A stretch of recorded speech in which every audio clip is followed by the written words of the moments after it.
ఉపవాస ప్రార్థన ద్వారా మనలో నిగ్రహ శక్తి మేల్కుంటుంది. మన మొర దీన మొర ఇద్ది, అది దేవుని దగ్గరికి వెళ్ళిద్ది. 2. మూడవది, ఆత్మీయ జీవితం బలాభివృద్ధి పొందిద్ది.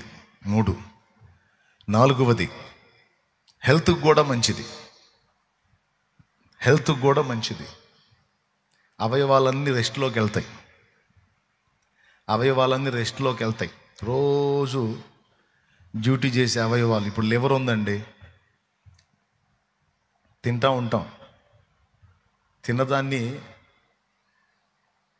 మరి ఆహారాన్ని శక్తిగా మార్చి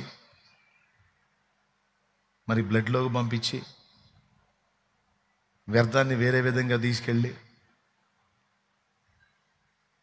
ఆహారాన్ని శక్తిగా మార్చి మనకు సపోర్ట్ చేసేది లివర్ అనుకుందాం. ఈ లివరు పొద్దున్నే 8 వేస్తావు మేత. కనీసం అరుగుదలకు 6 గంటల సమయం. పూర్తిగా ఆహారం అరిగి అంతా ఫైనల్కి రావాలంటే మినిమం 6 గంటలు పైన పట్టిద్ది. కనీసం 6 గంటలు వేసుకోండి. ఇప్పుడు 8:30, 9 తిన్నాం అనుకో, లేదా 8 గంటలు తిన్నాం అనుకో, 9, 10, 11, 12, 1, 1:30, 5:30 గంటలోనే మళ్ళీ వేస్తావు. ఆ ఉన్నదే ఇంకా ఫైనల్ కాల, మళ్ళీ వేస్తాం. సరే, మళ్ళీ మొదలుపెట్టేటప్పటికి ఇప్పుడు లెక్కేసుకో, మళ్ళీ 2, 3, 4, 5, 6, 7, మళ్ళీ 6 గంటలు అయ్యేసరికి 8 మళ్ళీ వేస్తాం. అవునా? కొంతమంది 9, కొంతమంది 10, కొంతమంది 11, కొంతమంది 12 తింటారు. 12 కూడా తినేవాళ్ళు ఉన్నారు.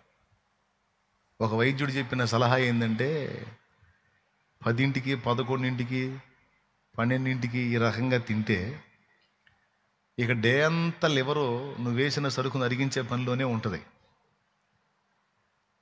దానికి రెస్ట్ లేదు.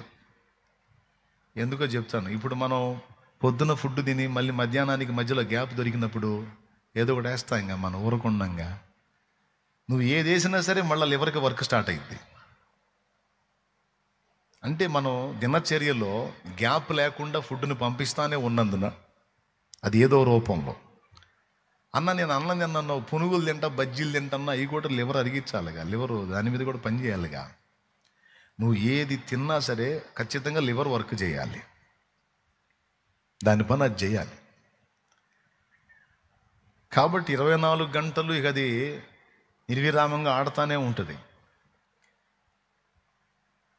ఇక డ్యూటీ చేసి ఒకనాటికి నా వల్ల కాదురా బాబోయ్, నీకు దండం పెడతానని పని చేయటం మానుకుంటుంది.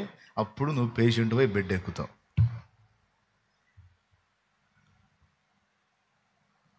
ఈ విద్యుత్ వాళ్ళు ఉన్నారు చూసా, విద్యుత్ వాళ్ళు, ఈ కరెంట్ వాళ్ళు, స్తోత్రం చెప్పండి. మీకు సౌండ్ కరెక్ట్గా వినపడుతుందా, కాస్త తక్కువ వినపడుతుందా? కరెక్ట్గా వినపడుతుందా, తక్కువ వినపడుతుంది? ఎందుకు వినపడుతుందో వాళ్ళకే అడగండి. నేను కొంచెం ప్రశాంతంగా మాట్లాడుతున్నా. ఇప్పుడు మీ కరెక్ట్గా చెవుకు సరిపోయేటట్టు మాట్లాడాలంటే సెకండ్ సాటర్డే ఉంటుంది కదా, సెకండ్ సాటర్డే, 2వ శనివారం, అప్పుడు కరెంటు ఆపేస్తారు, విద్యుత్ ఆపేస్తారు. సెకండ్ సాటర్డే 3 దాకా ఆపుతారు. రోజు సరఫరా ఇచ్చేవాడు. ఈ టైపులో నేను మాట్లాడితే మీకు చెవులకు నిండుగా వినపడిద్ది. నేను ఈ టైపులో మాట్లాడితే కూటమి అయ్యేటప్పటికి నా పని అయిపోయింది.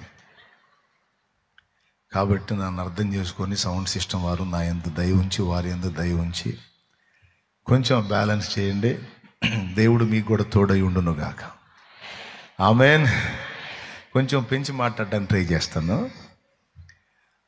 వాళ్ళు రోజు కరెంట్ ఇచ్చి సెకండ్ సాటర్డే ఏం చేస్తారంటే ఆపేసి రిపేర్లు చేసుకుంటారు. ఆ రోజు పగలంతా కరెంట్ ఉండదు. మరి మా ఊర్లో ఉండదు, మీ ఊర్లో ఉంటుందో లేదో నాకైతే తెలియదు. మీ ఊర్లో కూడా ఉంటుందా? స్తోత్రం. పవర్ కట్టు 3 దాకా. ఈ 3 గంటల్లో ఏం చేస్తారంటే వాళ్ళు మొత్తం వెరిఫికేషన్ చేసుకొని ఏదన్నా రిపేర్లు ఉంటే చూసుకొని మళ్ళీ అంతా రీఫ్రెష్ చేసుకొని వదులుతారు. పవర్ని. యాజ్ ఇట్ ఈజ్గా లివర్ కూడా అలా పనిచేయాలి. వారానికి 7 రోజులు అప్పనంగా ఇక దాణామిడిదానా పంపిస్తా 24 గంటలు దాన్ని పని చేపిస్తుంటే దానికి రెస్ట్ ఎక్కడా? మళ్ళీ అది దాన్ని రెడీ చేసుకునేది ఎక్కడా? లోపాలు దిద్దుకునేది ఎక్కడా? పాపాలు ఒప్పుకునేది ఎక్కడా? సరి చేసుకునేది ఎక్కడా? మరి లివర్ లోపాలు కూడా లివర్కు ఉంటాయి, అది కూడా సరి చేసుకోవాలి.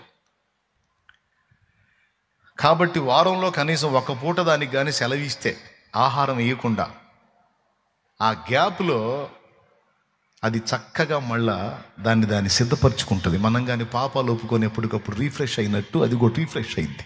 స్తోత్రం. అదే కదా, అవయవాలన్నీ రీఫ్రెష్ అవుతాయి. తిండి తిన్నాం, నీళ్లు తాగుతాం కాబట్టి కిడ్నీలు లైన్లో ఉంటాయి. స్తోత్రం. ఈ విధంగా ఫాస్టింగ్ ఉండటం అనేది ఆరోగ్యానికి, అది రాశాడు. ఉపవాసం వల్ల కలిగే ప్రయోజనాలు: బరువు తగ్గటం, షుగరు కంట్రోల్లోకి వచ్చిద్ది. మరి ఉపవాసం వల్ల వాపులు తగ్గుతాయంట, గుండె ఆరోగ్యం బాగుపడిద్దంట, మెదడు ఆరోగ్యం బాగుపడిద్దంట, ఇన్సులిన్ బ్యాలెన్స్ అయ్యిద్దంట.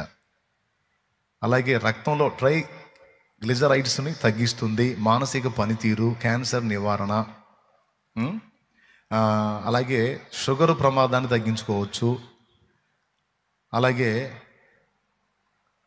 మరి వృద్ధాప్యాన్ని ఆలస్యం చేయటం సహా జీవక్రియ, చాలా విషయాల్లో ఉపవాసం దీర్ఘాయువును ప్రోత్సహిస్తుందంట, ఏకాగ్రతను మెరుగుపరుస్తుందంట, మెరుగైన ప్రేగు ఆరోగ్యం అంట, బరువు తగ్గడానికి సహాయపడిద్దంట, రోగ నిరోధక వ్యవస్థని మెరుగుపరిచిద్దంట.